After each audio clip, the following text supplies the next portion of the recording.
given is for general information purposes. All legal cases are different, and you should seek the advice of your own attorney before acting or making decisions. No attorney-client privilege applies to communications on this show, and no attorney-client relationship is created by calling or writing in. Attorney Rominger practices only in Pennsylvania and maintains his primary office in Carlisle, Pennsylvania. Brian, how are you, Brian? Good.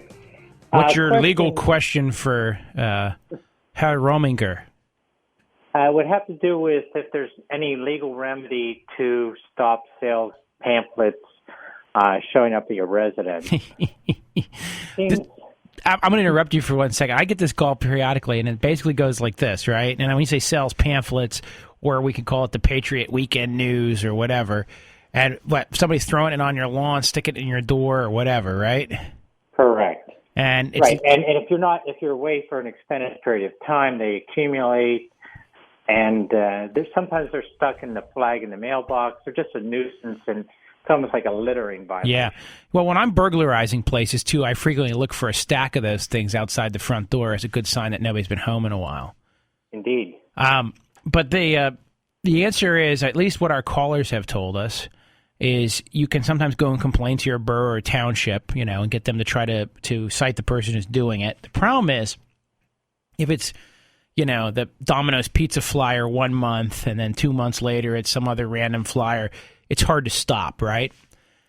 But if it's a repetitive business or newspaper or circular, then what you end up having to do is just become quite hot with them and maybe get them cited for littering, or if you can't do that, we've talked about, taking the newspapers back to them, but eventually you could actually file a nuisance suit against them as well. Okay, it's one company, they're Storm Chasers out of Carlisle Premier, and they tend to put brochures. They have a bunch of salespeople that are commissioned, and they come through the neighborhood for hail damage every couple of weeks and leave brochures. Yeah. Well, the short answer is you might want to give them a cease and desist. You could write them a letter that says, hey, you don't bring anything on my property again or I'm going to sue you. Sounds extreme. Yeah, I know. I know. There's no good way to do it except to get somebody to enforce it. It reminds me of junk faxes. There's a whole statute that says you can't send junk faxes, right? Correct. Every day I find a junk fax on my fax machine. And in the old days, that was a big deal. Now, it just comes out of the same printer that prints everything else, and it's like, a tenth of a cent a page or something like this.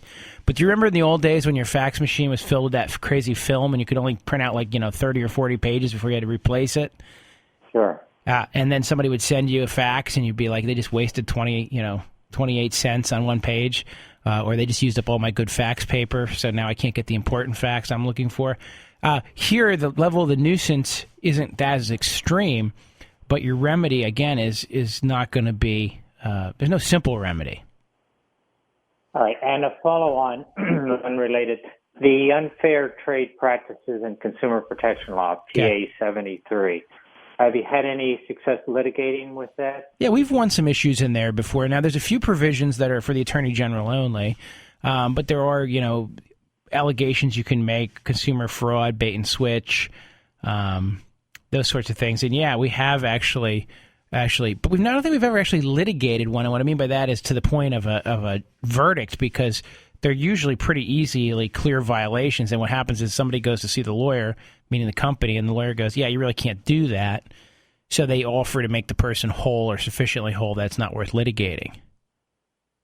Right. It allows for triple damages. Yes. Like, let's say in a warranty case where somebody just stonewalls you, drags their feet, at the end of the day, if they just say, we'll just give you a full refund, that's really no skin off their nose. But you start getting into triple damages and compensatory damages as well. Right, but you have to win it. and what I mean by that is there's always factual questions and inquiries. And then, of course, you may win your attorney's fees too, but you have to invest in them. So the hard part is, and that's what I'm saying. If it's here's the problem. Usually, if it's a slam dunk claim, it's pretty simple, right? But if it's not, you come in to see me and you're like, well, it seems like fraud, but we're going to have to prove it, right? Or it seems like they violated the Trade Practices Act, but we have to prove it. So we have the burden of going forward. So, then when I say to you, okay, I'm $1,500 into this, and we got 2 deposition transcripts here, and the court reporter wants $680 for them. Now you're $2,100 in, right? Right. And you might get that back someday, but for a lot of people, that's a lot of money to invest on. I might get it back, or I'm even probably going to get it back, or I'll even get it back with some extra money if a lawyer isn't willing to forward that on a contingency fee. And if I'm looking at a knockdown, drag-out trial, I'm not sure I want to do it on a contingency fee, right? Right. Yeah, there's a nice catch-all phrase, paragraph, failure to comply with the terms of any written agreement, or if they have any, let me just dial down to that, something to do with engaging in any other fraudulent or deceptive conduct which creates a likelihood of confusion or misunderstanding. And it's kind of a catch-all provision, but yeah, and the catch-all provision's been interpreted by our courts to still require proof of fraud, and fraud requires strict proof. In other words, we don't like to find fraud unless it's very clear. Right. So that's our dilemma. So when we're under that kind of fraud section, that general purpose section, you're still stuck with proving basically a common law fraud. A high hurdle. Even though it gets you the enhanced damages, et cetera, still a common law fraud proof. There's case law on that. All right, my friend. Thank you. Yep. Oh, Tom, you got flyers and pamphlets and stuff? Yeah, Carl, I heard your previous caller, but I had a lot of static on the radio. I didn't catch most of your response to it. But I have the Patriot News keep on throwing their papers on my lawn, this advertisement paper they usually have. I'm getting sick and tired of it. I called them before they stopped it, but they're doing it again. And I know on the back of your registration, littering is prohibited, right? Right. I mean, what's my best option here? I would just say the other person is maybe to threaten an injunction against the other person or to get the township or somebody to actually enforce the littering statute against them. Mm-hmm. Or you could just take them to their headquarters and throw them around in their front lawn. Yeah, I mean, it's a pain in the butt. I got enough of junk mail. Well, and yeah, right. And here's what happens. I mean, it's funny how some things work. Like, if you throw a cigarette butt out the car, right? Right. You've littered. But if I send a team of kids around with a bunch of random newspapers and have them throw them in the front lawns of every house in town, and only a third of the people really want them, another third are going to pick them up, and the other third are just going to throw them in the trash, I haven't littered yet. I've just delivered newspapers. Right. And this is one of the ones when I get these callers, sometimes when I went with Durgan, like the other day we had a caller on who just wanted the law to be so simple. Mm-hmm. And the answer is I can't really distinguish if you drove around the neighborhood and threw a piece of paper in everybody's lawn, right? Right. What's the difference than if the paper does it? And the answer is just what the authorities will tolerate. So when you go to the township, they're going to be like, well, it's a newspaper and it's a First Amendment and, they want to hand the thing out. We don't really want to tangle with them. Yeah, that's the power of business here, I guess, too. Right, whereas if it was you printing up a circular saying, I'm going to have a big yard sale on Tuesday, you'd be the first guy they come, looking for, saying, go pick all this stuff up that you littered the neighborhood with. Right. So, I don't know. All right, Carl, thank you. All right, boss. All right, yeah. 540-0580. We get back from the break. We'll keep answering your legal questions here on WHP 580. Oh, boy. Falling asleep here in this rainy, dreary day. Anyhow, when I come back on Monday, I'll be filling in. Are they going to call it the Bob Durgan Show for a while still? I don't know. I'll be on 3 to 6 on Monday in Bob's old slot. And I'm going to try some stuff out, and we'll see what happens. So I hope you guys listen. If you have some suggestions or ideas of things you want me to do on the radio, I tried to tell RJ yesterday that I was going to do the King of Fa routine, but I don't think he was paying any attention to me. So won't he be surprised when he figures out what that is on Monday? Anyhow, 540-0580. Walt, you're on the air. Hey, Walt. Hi. How are you? Good. How are you? Good. Kind of got a really weird question for you. Well, okay, let me stop you right there. Okay. We prohibit really weird questions on this show. But actually not. Anybody who's listened to it for more than a week will tell you we allow a lot of really weird questions, so you're going to fit right in. Go ahead. Okay. So I have a piece of property that originally belonged to my grandfather. And the piece of property is a car. Okay. It is... It's not too weird yet. It is on a physical piece of land property in a garage that I own, and it's been in that garage since about 1988, 89, somewhere in there. These tires are probably rotted out. Oh yeah, and it's starting to not look too pretty, and lots of other things. So my grandfather passed away in 1986. Okay. I do not know if the car was retitled after that to my father. My father passed away in 1996. Mm-hmm. He was the executor for my grandfather. My father's wife passed away about a month ago. Okay. She was the executor for my father. I understand I've got to try and figure out who this thing is titled to. You got a VIN on it? I do, but the problem is it's a 1958 VIN. Pre-1981, nobody can, when it's any of the online services, can help me figure out who it's titled to. Right. And when you go talk to PennDOT proper, they got any idea? Well, that's on my to-do list. Yeah. Talk to them proper, because if it's a PA, I think they probably will have it somewhere. Okay. If they don't, then finding some paperwork on the title would be helpful, but it sounds like that's not going to happen. Yeah, I think it's been too long. My question is here, if I can figure out who it's titled to, do I need to address this issue through the estate of my father's wife, because it's probably trickled down that far? I mean, maybe it hasn't. Maybe she wasn't aware of it. Right. Where do I kind of start this? And the other thing is it's been on my property since about 1988. Now, do you think there's any value to this thing?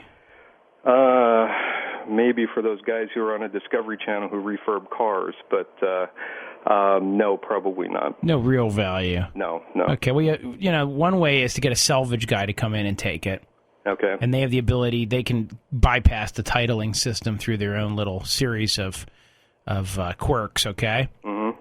And then they can give you salvage value for it. Okay. On the other hand, if you can track it back to somebody,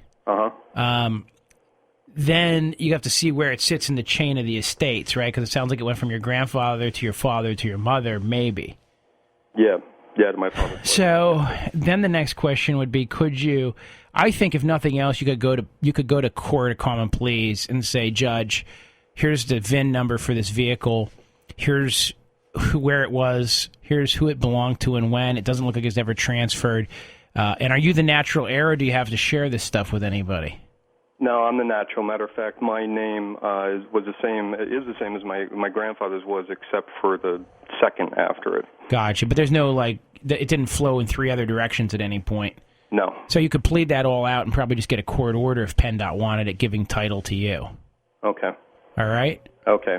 So, then there's probably a host of tow truck guys out there who would just tow it away, no questions asked, but that's not legal advice, nor could I advise you to do that. Yeah, and I'm kind of worried if it does kind of float to the top in this latest estate and something's been done, then, my butt's in the sling for it. So I need to do it intelligently here. So start with PennDOT and kind of work my way back from there. Yep. Hey, appreciate your time. Always enjoy working on the radio and with Durgan's thing yesterday. So always good talking. Hey, thank you very much. All right, take care. All right, 540-0580. Let's see here.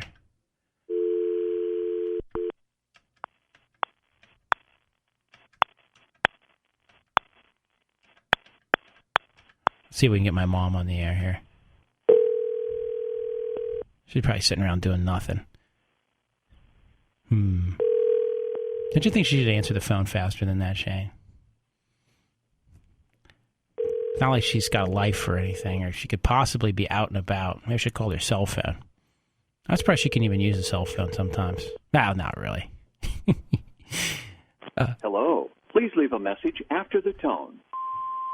Hey, Mom, this is your son. You were going to have a big live appearance here on the air that I didn't tell you about, but you're not there. So, all right, love you. Talk to you later. We'll try our cell in a minute. You never know. Oh, boy. Let's see. Cindy. Yes. You're on WHP 580. What's going on? My daughter bought a flood car, is what we were told by our mechanic. She did have it checked out by the guy's mechanic. Okay. That she purchased it from. He acted a little strange. I had her convinced that it was okay to have it checked out by his mechanic, who was one of his best friends, and it would save her some money. So she trusted him and bought a flood car, and now it's just no good. And I was just wondering if she has any recourse. Well, potentially, yeah, if she can show some collusion. And she bought it as is? Yeah. Would a person who quote checked it out would have been able to tell these problems? Yes. We were told they would have been able to immediately. Yeah, then I think she could sue. Okay. Yep. How much money are we talking about? I don't know. I really didn't ask her. She was going through a divorce situation, and she took every penny she had to buy it. So Right. I tried to offer some more help money-wise and get a better vehicle, but she was determined to be very independent. Right. Well, kids do that. Yeah. Not some. Some don't today. All right. But do you handle things? Yeah, we'd be happy to handle it. And any idea as to cost? I don't know. We'd start with a letter, but here's the big question. These Goombas who sold her this stuff, will they have any pennies to rub together? That's the big question, right? I think so, from what she told me. Yeah, I know. Now, people always think people do, and you hope they do, but that's one of the first things to check out. We could start with a letter. I don't have to know how much money's at stake. You don't want to hire a lawyer to fight over a couple $1,000. I agree, but she would like to get her money back plus your costs. Right. I understand. Yeah, she's not looking for any more. Well, I understand. I'm just saying, but then sometimes if the damages are limited, the costs you're going to spend on a lawyer are limited. I understand. All right. Thank you so much for listening. All right, bye. 540-0580. Rick, you're on the air. Hey, Rick. Hey, Carl. Hey, how are you? I've got an employment contract question for you. Yeah. Okay, so I have an employment contract, and it specifies that there needs to be a 60-day written notice from either party, okay, if you're going to either terminate employment or if I'm going to leave the company. Okay. Okay. The company has been sold to a competitor, and drop dead date is the middle of September. Problem is, A, we've not received anything in writing.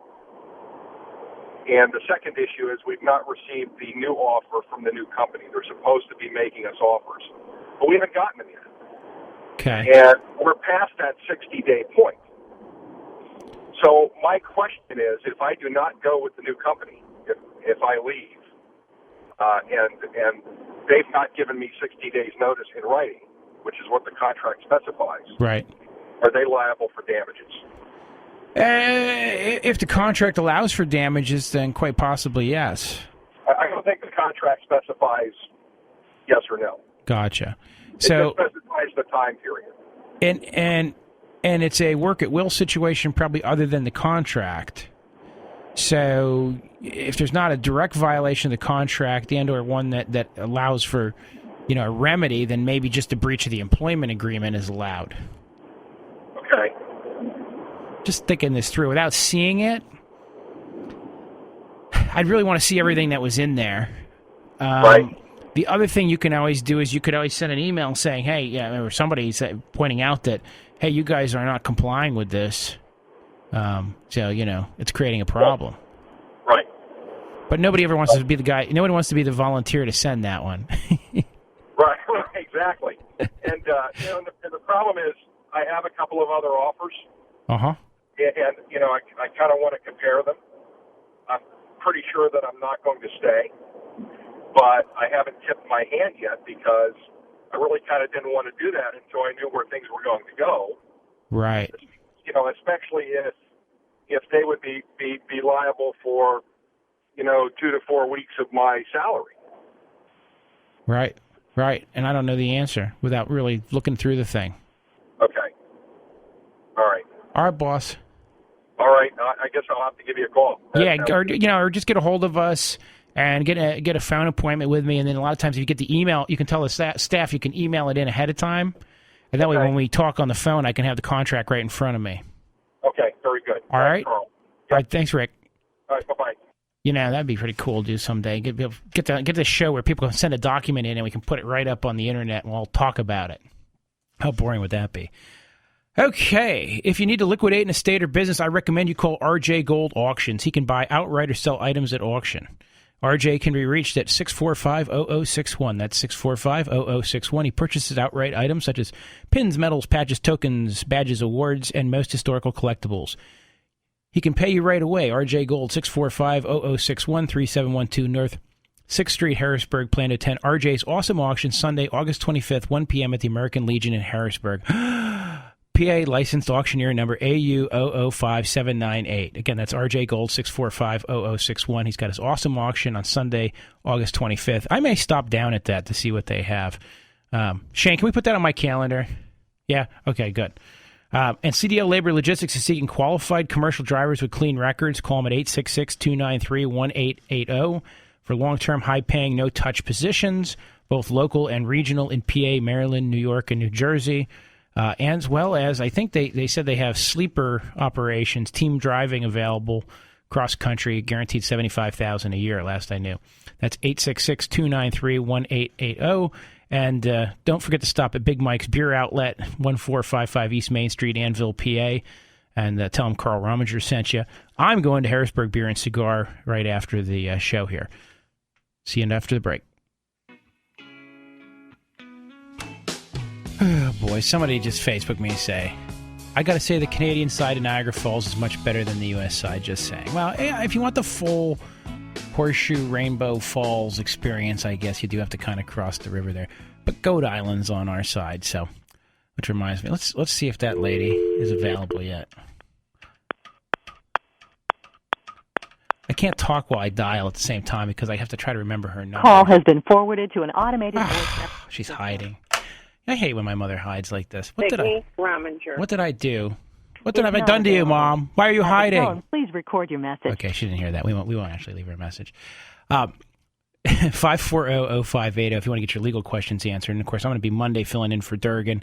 And just to remind you guys, if you want to come smoke a tasty cigar with me, I'm going to leave right after the show and head down to Harrisburg Beer and Cigar. That's on Union Deposit. It's right by the Lowe's over there across from the Texas Roadhouse. Which doesn't sound very I love the Texas Roadhouse. It doesn't sound very appetizing right now because I just ate a big Mexican lunch. Thought that would be something fun to eat on the way over. And El Rodeo, that's a pretty decent spot. Let's see. Don, what you got going on? Don. Hello? Yep. Carl, I didn't realize I'd get that on that quick. I take people in random order, not order received. I like to make some people hold. Other people I like to take quickly. Keeps you guys on your toes. No, not really. I just happen to pick you up first. Okay. Well, Carl, listen, I'm just calling about, and this is a very long story, which we don't have time for today. I just like to make it known to everybody that may be on probation in Pennsylvania. Oh, God forbid they should ever experience this that I'm going through with my son now. He had a DUI 7 years ago. And then a second one within a certain frequency of time where he got probation. And he was he did 45 days and the whole 9 yards for the DUI, but the bottom line was that he served everything, been on the probation for 7 years, been going down there in a wheelchair because his hips had been smashed in a wheelchair accident, secondary to the whole darn thing. And so he's been doing very, very well. The other day, a person called him up and threatened him, and with violence and this and that because of a girlfriend conflict. Right. The girlfriend, my son reports this to the police. The police don't make it a notation of it. Nevertheless, my son, finally this guy comes out of a Dunkin' Donuts, grabs my son by the back, throws him around. My son has at our, do you ever hear of Leesport, Pennsylvania? Yeah.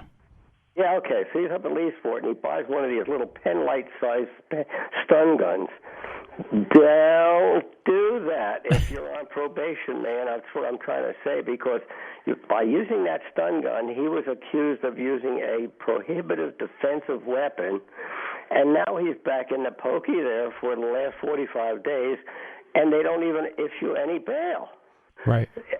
It's what, Gagnon 1, Gagnon 2, and all this kind of stuff. I think people ought to be aware that these things out there that are being sold so frivolously are dangerous to your ability to remain free if you choose to defend yourself with that. Yeah, well, you have to be. I mean, when you're on probation, be really careful about the weapons restrictions. I know what you're saying now is I bought it at a mini mart. How did I know it was a weapon, right? Yeah, right.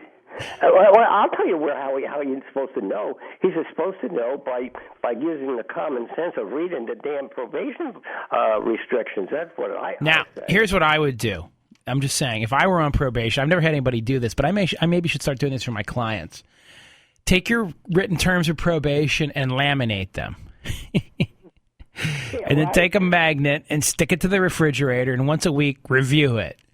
Mm-hmm. Exactly. Because most of the violations are for idiocy. Mm-hmm.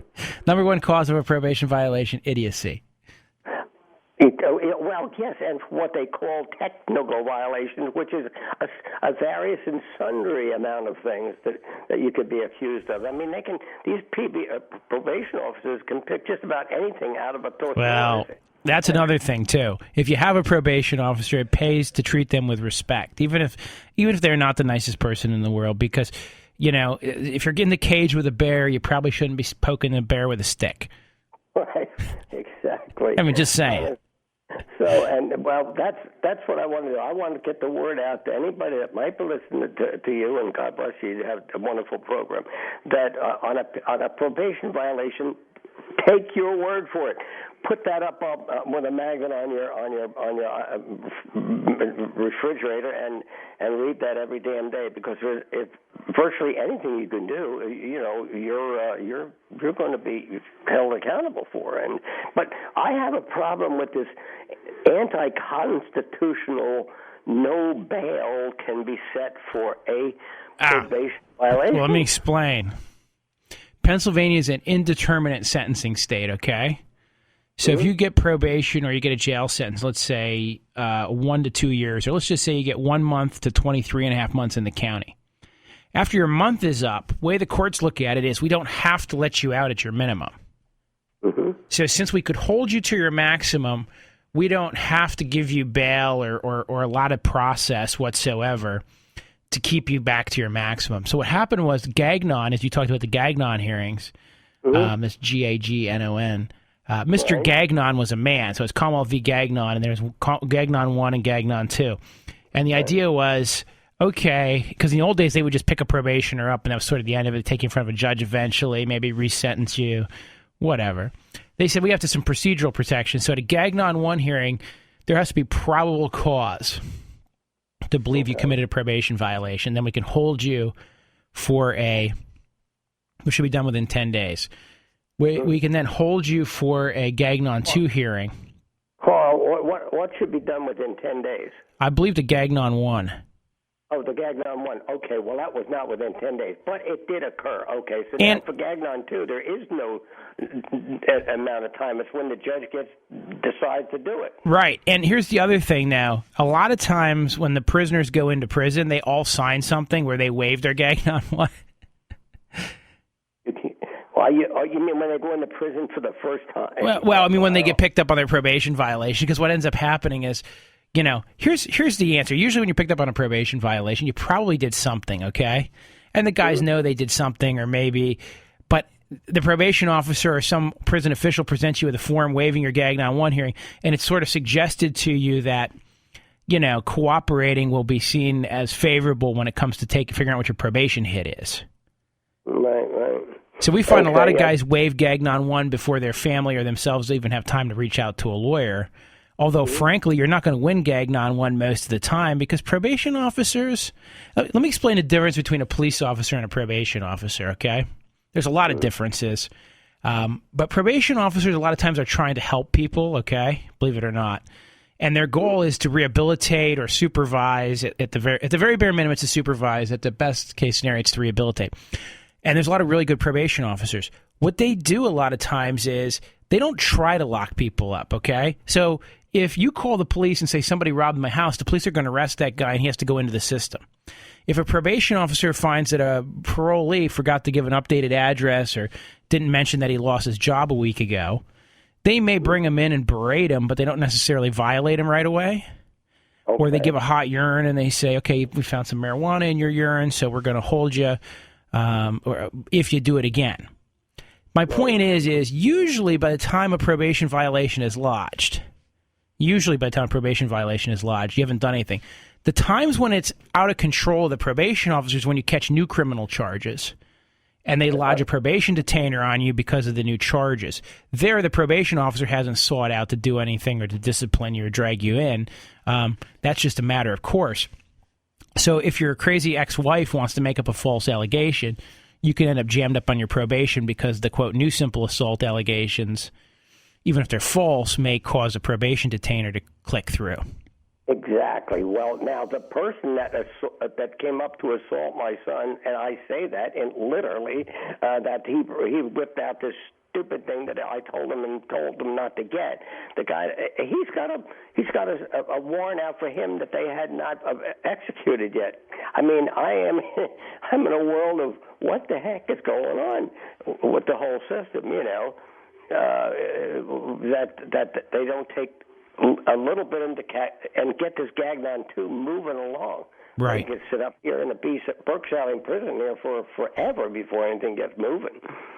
So, yep, I know. So I have a guy right now who's on probation, and he managed to catch a third offense DUI, and they're holding him in a county prison. And the judge has conveniently scheduled the hearing real close to a 6-month maximum. Oh, isn't that cute? Really? I mean, it's just... Well, I don't know. On the other hand, if I'm the judge, I'm going, you caught a third offense DUI while I had you on probation for your second offense DUI. I'm going to sober you up, I think was the message. Mm-hmm. Yeah, well, I think a third DUI and with a reasonably good DUI, I can imagine that. But I guess I just have a problem with this business of having 2 new hip replacements, and within 2 weeks ago of this thing, having been the reason he didn't show up for this for the report back to the probation officer when the warrant was issued was he was under surgery of getting stents put in his heart for a heart attack. Right. Now, you know, but that doesn't count now. Yeah, it doesn't at this point. You're right. And it all. They also keep your million sins against you for your big sins. So they bring them all up at once. We go on and on, but the moral of the story is you got to be real careful when you're on probation. Number 2, contrary to popular belief, probation officers are not plotting to cause people to fail. But unfortunately, they do have to take action when people either repeatedly make technical violations or ultimately get caught up in new criminal activity. Mm-hmm. And number 3, I find that a lot of times when family members, and this is, I'm not commenting about your son per se or you, but I find a lot of times when family members aren't impressed with probation, it's because they're not getting the whole picture. Like, you know, the guy's given 4 hot urines.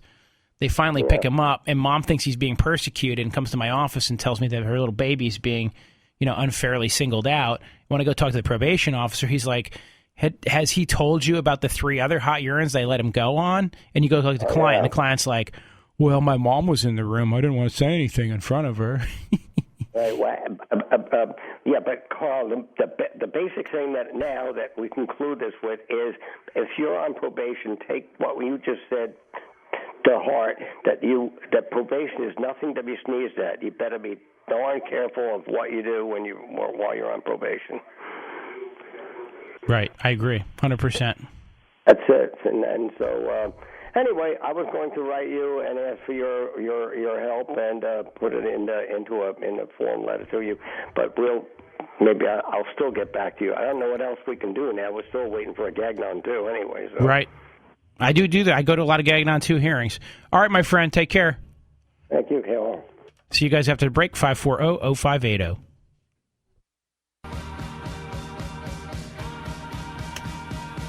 All right, we're back.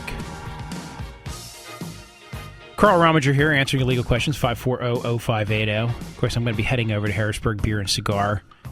I just want to say what an honor it was to meet a lot of folks yesterday at Bob Durgan's retirement. I went over there, and I wasn't sure what to expect. So if you want to see pictures from it, go to my Facebook page. Everything on my Facebook's public for the most part, so you shouldn't have any problem seeing it. Take a look around. Just an amazing crowd. I don't know how many people they had a head count or not, but I would say at any given point there had to be 300 people in the room. And that was with people coming and going for the whole 3 hours. So I know there were some super fans there. I was there a couple hours myself. There were some people who stayed for the whole thing, but there was a whole parade of people coming in and out. So it had to be, I don't know, if it wasn't 500, it was 1,000. I don't know what the number is, but it was big. And Bob told me he was exhausted when I was talking to him in studio here a little bit ago. He said that show and then the receiving line. I mean, he had the flesh pressed against him, and usually he's insulated in the studio, so they had a neat little throne for him too. So I thought that was very interesting. Check out the pictures. Gene Stilp had his big pink pig there. The legislature. Somebody said, guy says to me he's going to call RJ on Monday, and he wants to talk about how Bob's hiney must be chapped from all the adulations that have suddenly flowed his way. And, of course, even the legislature passed a resolution. So it was fun to listen to the politicians claim to have loved Bob Durgan when we all know that they secretly hated the fact that he would call them to the carpet on their shenanigans.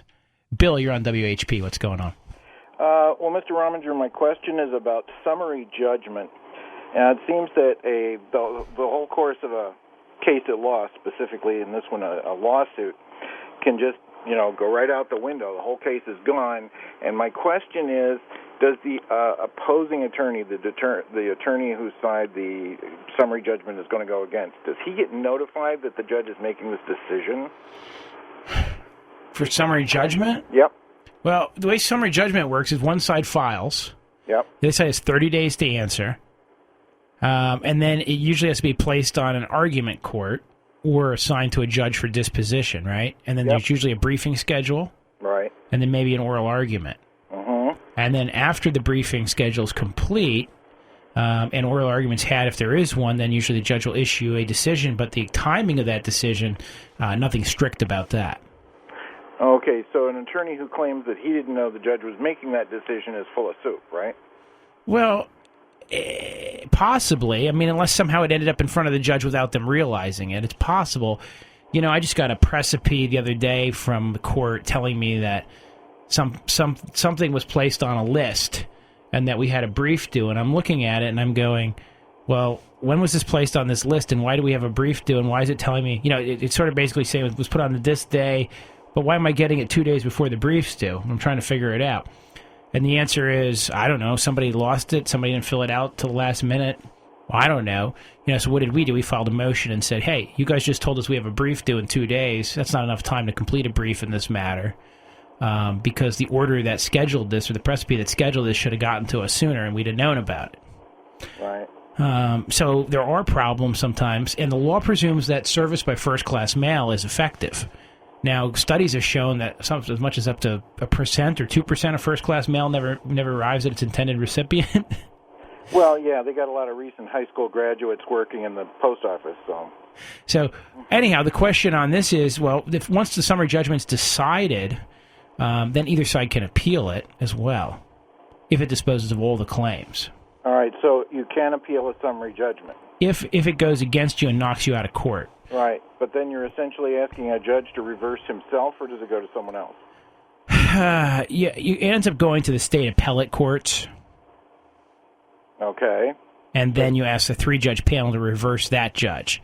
And summary judgment should only be granted in cases where there's no legal merits to the claim, assuming the adverse side's allegations to all be true. So summary judgments are not liberally granted. Okay. But they're not unusual either. All right. But once it's done and the 3-panel judge will not overturn, then you're done. You're cooked. Okay. All right, boss. It answers my question. Thank you, sir. All right. I hope that answers his question. I don't know. Listen, the legal system is a communication nightmare sometimes. Lots of material moving around, dates, calendaring. I get people who stop me on the street and they'll say, Carl, can I come see you next Wednesday? And I look at them like, I don't even know where I'm going to be next Wednesday. All I know is I look at my calendar and I look at deadlines and I look at what I need to prepare for. And we look out a couple weeks at a time. But if you stop me at any given moment and ask me what I'm doing next Wednesday, I don't know. I really don't off the top of my head. When I sit down in front of my computer and start working on my deadlines, I'll keep working out into the future. And when I'm prepping, I'll look and see how much prep I'm going to need. So maybe on Monday morning, I'll realize that on Wednesday morning I have to be in court and I have to have something prepared, which means Tuesday night I might be up for 3 hours getting it ready. Or it might mean if my schedule's light on Tuesday, I can do it during the day. And if I have a meeting on Tuesday and my day's busy on Tuesday, maybe I'll be doing it tomorrow night. So you never know. But the important part is to make sure everything gets on the calendar. But lawyers aren't perfect, number one. We make mistakes. Number two, calendaring isn't perfect, but a lot of times we don't get things from the court. My favorite county sometimes is York County. One of my favorite things I get from them sometimes is orders telling me where I need to be a month after I needed to be there. Now, fortunately, I have other ways of knowing where I need to be than relying on the court's order to show up in the mail. And I understand that I was there, if that makes sense, when the order was entered. But nonetheless, you're just like, good thing I knew about this, or else I don't think I would be present at the hearing, and I'd be in trouble. Keith, you had a question or comment? Hey, Keith. How you doing? Good. Hey, I have a question about a title of an antique car that I have. Yeah. What it's basically in my will that my son's going to get it, and the question I have is, would it be maybe better for me to just title the car in both of our names? Repeat that. What's the relationship? He's my son, and it's in the will. We have it in the will for him to get the car. Right. And I started thinking, why not just put him on the title of the car so that we don't have to go through any of that through the will? You can. And how old is your son? 32. Okay. So it's like a 16-year-old. I don't think that'll have any adverse insurance consequences. You guys can jointly title it, and then you're going to register it and drive it for the moment, right? Correct. Yeah, I don't see a problem with it. Okay, one other little question with that. Does it matter if we're in different states? Well, that could change things a little bit. I don't really see how it does necessarily, as long as it's all here. I don't really see a problem with it. Again, I can't see an issue developing from that fact.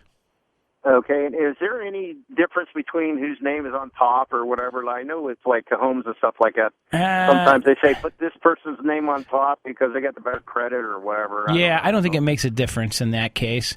Okay. But probably yours first, joint tenants with right of survivorship. Okay. Sounds all right. Great. All right, boss. Let's see. Nancy, you're on WHP 580. Hi, I have a question about child custody laws in the state of Pennsylvania. Okay. There is currently the court order against minor child being transported out of the state, but I'm being refused custody. There is actually a custody order as well until the custody agreement is renegotiated. Okay. And I guess what are my rights under the law if I go to pick the child up and am refused or am told that child is not here? Well, so there's an order in place. Yes, there is. Well, if somebody violates the order, they can be found in contempt. Mm-hmm. That's your remedy. Okay, and what all does that mean? Going back to the court? Yes. Does that mean involving the police? It means you can make a police report at the time. Okay. And that would be evidentiary, but whether they're actually in contempt or not is for a judge to decide later, because it's a court order. They either followed it or they didn't. Okay. So the actual custody agreement is probably about a month and a half away. What do I do in the meantime if I'm refused custody of the child? Well, you can file, if you're refused custody immediately, you can always go to court and ask for emergency relief. That has been done. Yeah.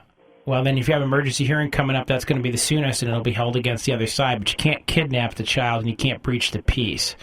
But I've talked with your lawyer. Carl Rominger here, signing out. I'll be back next week. And, of course, Monday I'll be here from 3 to 6 doing, I guess we'll call it the Carl Rominger Show. I don't know. So I'll see you guys Monday, 3 to 6. I want your feedback. I want your participation. I want your calls. See you then.